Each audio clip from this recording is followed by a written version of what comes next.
10억 원을 모으면 행복할 줄 알았습니다. 매달 600만 원이 들어오면 불편할 게 없을 거라 믿었습니다. 하지만 현실은 달랐습니다. 돈이 있어도 하루의 온도는 차갑게 식어갔습니다.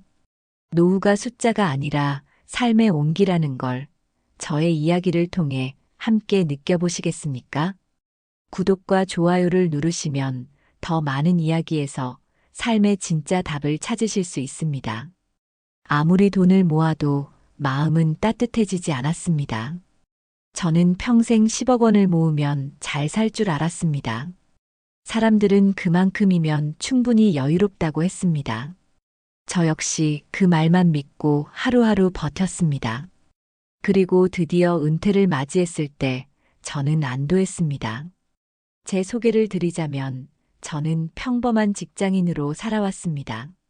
가정과 일 사이에서 허덕이면서도 늘 한 가지 생각뿐이었습니다. 노후에만큼은 남들에게 손 벌리지 않고 살자는 다짐이었지요. 그 다짐 하나로 술자리도 줄였고 여행도 미뤘습니다. 자식들 뒷바라지도 계산기를 두드리며 억지로 맞췄습니다. 그렇게 쌓아 올린 돈이 10억이었습니다. 은행 직원은 축하한다며 연금을 권했습니다. 매달 600만 원씩 나올 거라 계산기를 두드려 보여주었습니다. 그 숫자를 보는 순간 저도 모르게 미소가 번졌습니다. 앞으로는 걱정 없이 살 수 있겠구나 스스로를 위로했습니다. 처음 몇 달은 꿈 같았습니다. 마음 편히 외식도 하고 여행도 다녀왔습니다. 평생 참아온 작은 사치들을 누리니 기분이 좋았습니다. 주변 사람들은 부러워하며 저를 부자라 불렀습니다. 저는 그 말이 듣기 좋았고 노후 준비를 잘한 사람이라는 자부심이 생겼습니다. 그러나 시간이 지날수록 다른 그림자가 드리워졌습니다. 물가는 매달 오르고 생각지도 못한 지출이 계속 생겼습니다. 고장난 보일러, 수리비, 친구 장례식 부조금, 자식의 급한 부탁까지. 돈은 분명 있었지만 지출이 겹치니 마음이 불편했습니다. 통장을 볼 때마다 안도 대신 조바심이 올라왔습니다. 저는 그때 처음으로 깨달았습니다. 돈은 많아도 마음은 여전히 허전할 수 있다는 사실을요. 은행 잔고는 늘어도 하루의 온도는 차갑게 식어갔습니다. 아무리 계산기를 두드려도 공허함은 메워지지 않았습니다. 그제야 제 노후가 단순히 숫자로만 채워진 것임을 알게 되었습니다. 돈은 있는데 마음 둘 곳이 없다는 게 가장 힘들었습니다. 집에 앉아 있으면 벽에 걸린 시계 소리만 크게 들렸습니다. 낮에도 고요했고 저녁에도 적막했습니다. 600만 원은 매달 꼬박 들어왔지만 제 일상은 점점 비어갔습니다. 그 공허함이 저를 더 불편하게 만들었습니다. 예전에는 퇴근 후 동료들과 저녁을 먹으며 웃었습니다. 주말이면 가족들이 모여 식탁이 시끌벅적했습니다. 하지만 은퇴 후에는 그 풍경이 사라졌습니다. 아내는 일찍 세상을 떠났고 자식들은 제각기 바쁘게 살았습니다. 연락조차 뜸해지니 집안은 더욱 쓸쓸했습니다. 저는 한동안 친구들을 찾아갔습니다.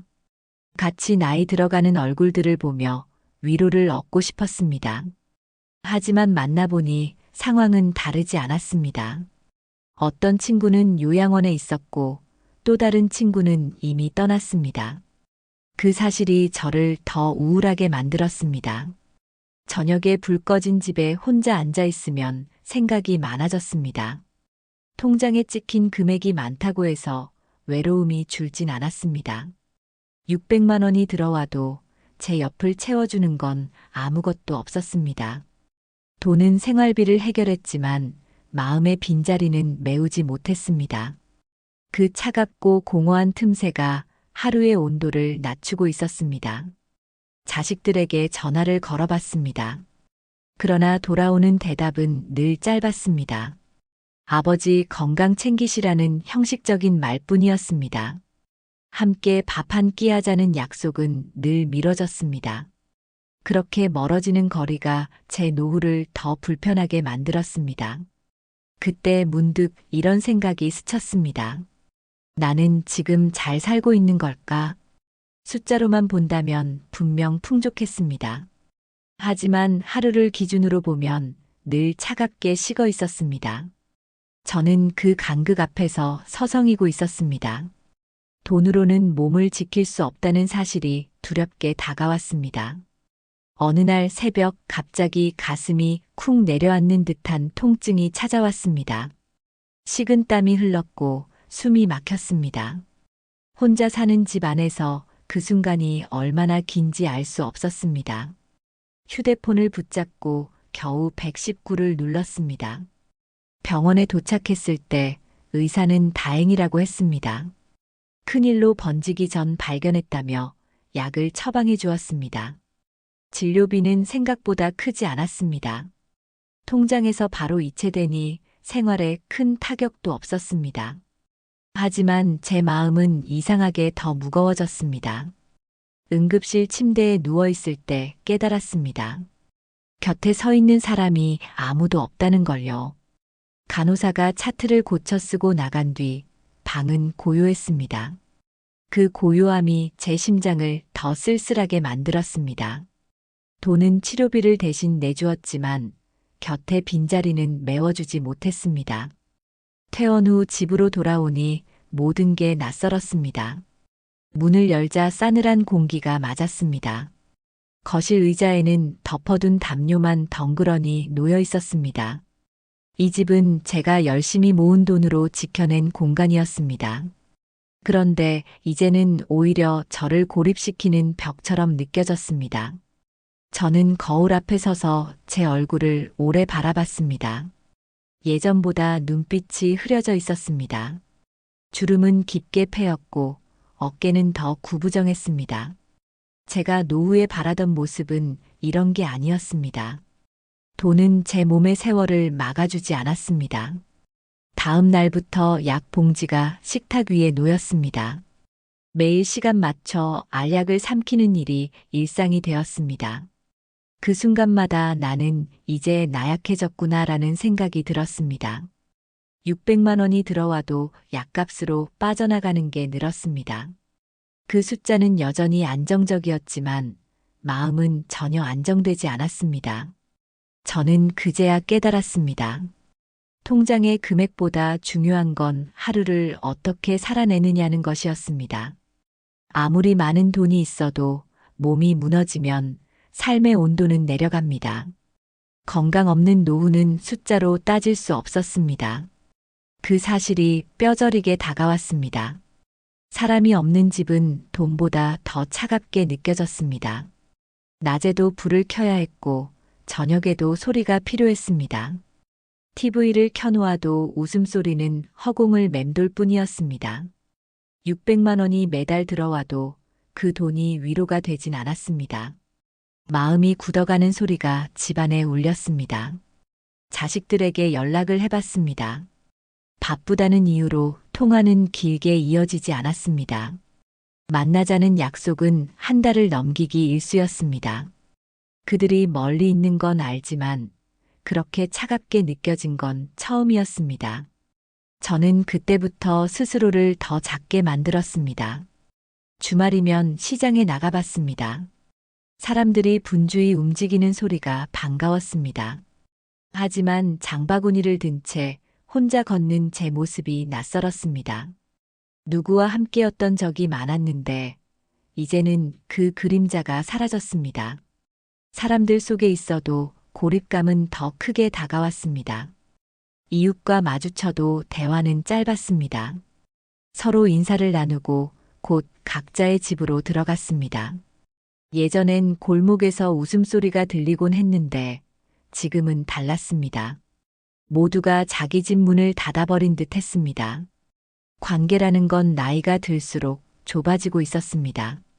저는 그때부터 숫자를 세기 시작했습니다.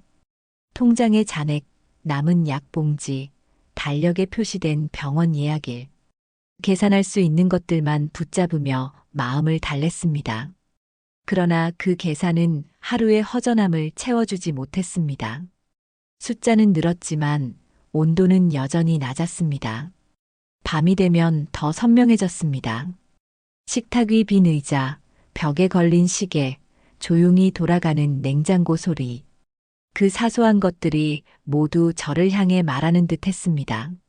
너는 혼자다. 너는 고립됐다. 너는 이제 외롭다. 그 목소리를 피하려고 잠을 청해도 깊은 잠은 오지 않았습니다. 저는 알았습니다.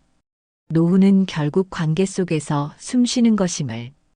600만 원은 생활을 유지했지만 삶을 채워주지 않았습니다.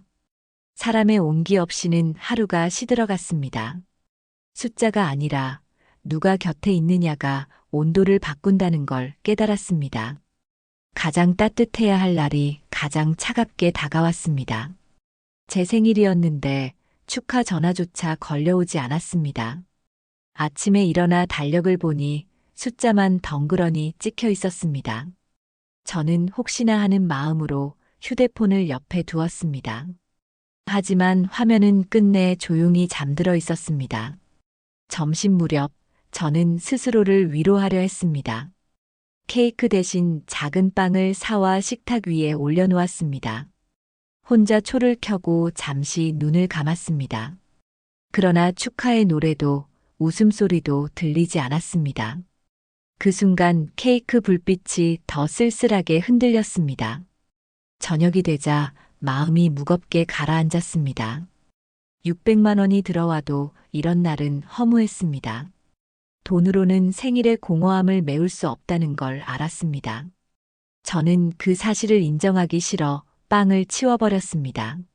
하지만 씁쓸한 마음은 여전히 남아 있었습니다. 그날 밤 창밖을 내다봤습니다. 옆집 창문에 불이 켜져 있었습니다. 식탁을 둘러앉은 웃음소리가 바람을 타고 들려왔습니다. 그 소리가 제 가슴을 파고들었습니다. 저는 괜히 창문을 닫아버렸습니다. 그 순간 무언가 제 안에서 무너졌습니다. 돈은 고작 숫자에 불과하다는 생각이 짙어졌습니다. 사람의 목소리, 손길, 시선이 없는 하루는 차가웠습니다. 제 삶은 더 이상 안정이 아니라 공허 속에 있었습니다. 숫자는 저를 지켜주지 못했습니다. 저는 그날 깊이 깨달았습니다. 노후란 단순히 계산기로 채워지는 게 아니었습니다. 통장의 잔고보다 중요한 건 하루의 온기였습니다. 누구와 밥을 먹고 어떤 말을 나누느냐가 삶의 무게를 바꿨습니다. 그 사실이 생일날 가장 잔인하게 다가왔습니다.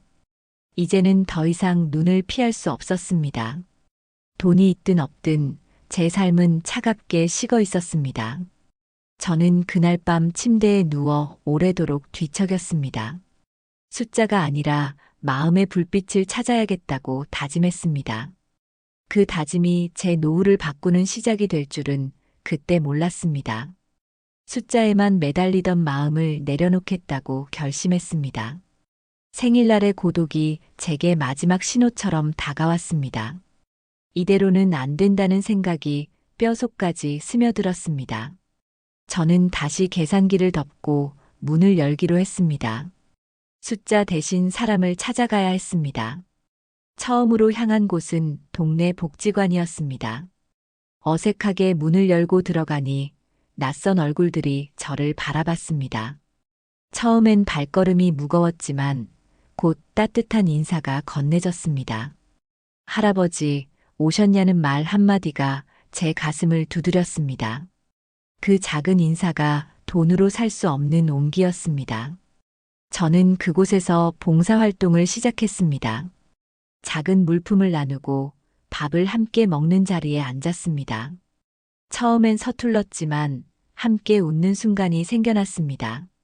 누군가 제 이야기를 들어주고 저도 그들의 사정을 들었습니다. 그때 제 하루의 온도가 조금씩 달라지기 시작했습니다. 집으로 돌아오는 길도 달랐습니다. 예전에는 발걸음이 무거웠지만 이제는 가벼웠습니다. 손에 남은 건 돈이 아니라 사람의 목소리였습니다. 통장 잔고는 변함없었지만 마음속 온기는 높아졌습니다. 저는 그 차이를 온몸으로 느꼈습니다. 며칠 뒤 저는 이웃에게 먼저 말을 걸어봤습니다. 예전에는 눈을 피했지만 이번엔 웃으며 인사했습니다. 그 작은 대화가 이어져 커피 한 잔을 함께하게 됐습니다. 그 순간 잃었던 관계가 다시 살아나는 듯 했습니다. 600만 원보다 값진 건 그 따뜻한 시간 한 조각이었습니다. 저는 점점 확신하게 됐습니다. 노후는 결국 관계 속에서 완성된다는 사실을요. 돈은 기초를 지켜줄 뿐 삶의 색을 더해주진 않았습니다. 색을 입히는 건 사람, 그리고 함께하는 하루였습니다. 그 깨달음이 저를 새롭게 바꿔갔습니다. 저는 이제 매일 달라진 온도를 느꼈습니다. 집안의 정막도 예전 같지 않았습니다. 창문 너머로 들어오는 바람이 따뜻했습니다. 숫자에 매달리던 시선이 이제는 사람을 향했습니다. 그 변화가 제 삶을 다시 살아나게 했습니다. 혼자였던 집이 이제는 다시 살아 움직이는 듯 했습니다. 정막만 가득했던 공간에 웃음소리가 퍼지기 시작했습니다. 제가 변하니 세상도 조금은 다르게 보였습니다. 숫자로만 채우던 하루가 이제는 목소리와 얼굴로 채워졌습니다. 그것이 제 삶의 클라이맥스로 다가왔습니다.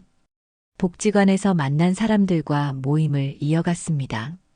서로의 사정을 털어놓고 작은 도움을 주고받았습니다. 돈으로는 알 수 없는 따뜻한 교환이 거기에서 일어났습니다. 제가 건넨 것은 시간뿐이었지만 돌아온 건 위로였습니다.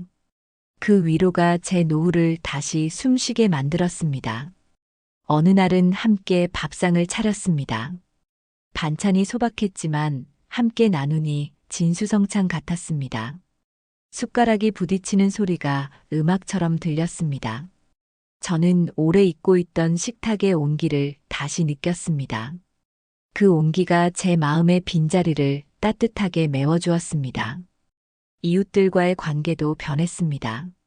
골목길에서 마주치면 서로 먼저 인사했습니다.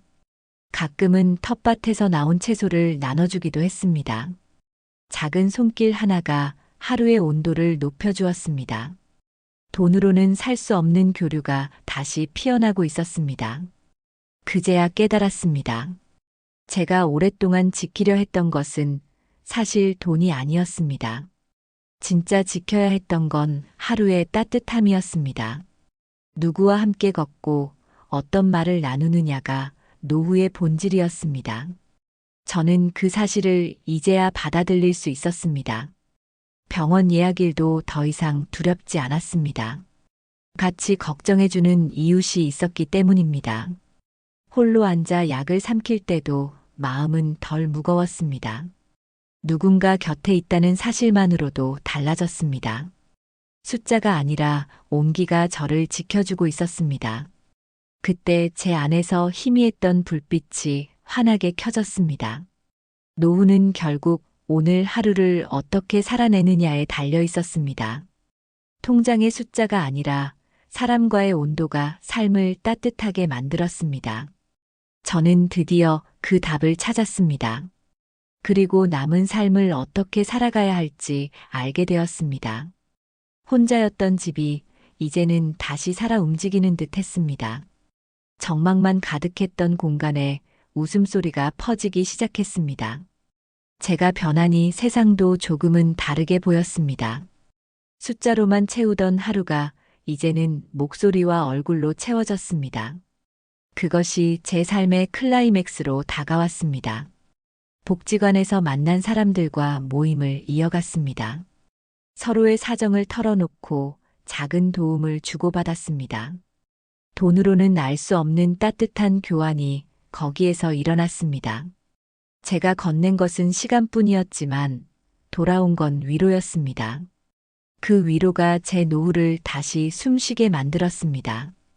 어느 날은 함께 밥상을 차렸습니다. 반찬이 소박했지만 함께 나누니 진수성찬 같았습니다. 숟가락이 부딪히는 소리가 음악처럼 들렸습니다. 저는 오래 잊고 있던 식탁의 온기를 다시 느꼈습니다. 그 온기가 제 마음의 빈자리를 따뜻하게 메워주었습니다. 이웃들과의 관계도 변했습니다. 골목길에서 마주치면 서로 먼저 인사했습니다. 가끔은 텃밭에서 나온 채소를 나눠주기도 했습니다. 작은 손길 하나가 하루의 온도를 높여주었습니다. 돈으로는 살 수 없는 교류가 다시 피어나고 있었습니다. 그제야 깨달았습니다. 제가 오랫동안 지키려 했던 것은 사실 돈이 아니었습니다. 진짜 지켜야 했던 건 하루의 따뜻함이었습니다. 누구와 함께 걷고 어떤 말을 나누느냐가 노후의 본질이었습니다. 저는 그 사실을 이제야 받아들일 수 있었습니다. 병원 예약일도 더 이상 두렵지 않았습니다. 같이 걱정해주는 이웃이 있었기 때문입니다. 홀로 앉아 약을 삼킬 때도 마음은 덜 무거웠습니다. 누군가 곁에 있다는 사실만으로도 달라졌습니다. 숫자가 아니라 온기가 저를 지켜주고 있었습니다. 그때 제 안에서 희미했던 불빛이 환하게 켜졌습니다. 노후는 결국 오늘 하루를 어떻게 살아내느냐에 달려 있었습니다. 통장의 숫자가 아니라 사람과의 온도가 삶을 따뜻하게 만들었습니다. 저는 드디어 그 답을 찾았습니다. 그리고 남은 삶을 어떻게 살아가야 할지 알게 되었습니다. 결국 제 노후를 지켜준 건 통장의 숫자가 아니었습니다. 누구와 웃고 어떤 온기를 나누느냐가 하루를 따뜻하게 만들었습니다. 숫자는 줄어도 마음의 온기는 사라지지 않습니다. 이 이야기가 여러분께 작은 위로가 되길 바랍니다. 더 많은 삶의 이야기를 함께 나누고 싶으시다면 구독과 좋아요로 저와 함께 걸어가 주세요.